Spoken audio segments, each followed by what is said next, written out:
There are many capacitors in a switching power supply. What roles do these capacitors play in the circuit? How does a capacitor perform charging, discharging, passing AC, blocking DC, and allowing high-frequency signals while blocking low-frequency ones? So first, we need to understand how a capacitor works.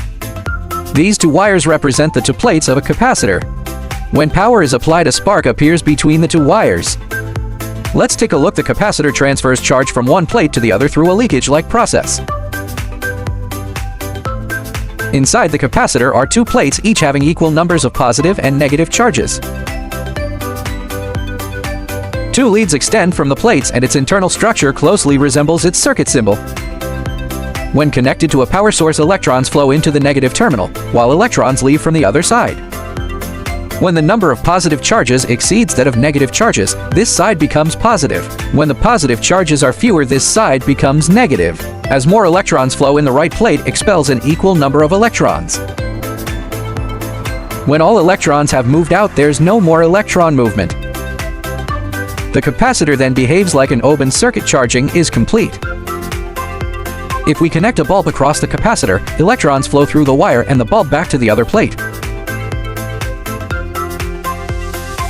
When all electrons from the left plate have flowed to the other side, the bulb goes out. This is the charging and discharging process of a capacitor. If we keep switching the battery's polarity, a current alternating in direction will appear across the capacitor. This is the capacitor's second feature. It passes AC but blocks DC. If we connect an AC source across the capacitor, suppose the frequency is 1 Hz and the capacitance is 1 microfarad. When the current reaches this point, the capacitor becomes fully charged. Once fully charged, no current flows between these 2 points. In the next cycle, current flows again in the opposite direction. So at 1 Hz, current only flows during a small portion of each cycle. If we increase the frequency to 100 Hz, then current can pass through the capacitor more easily.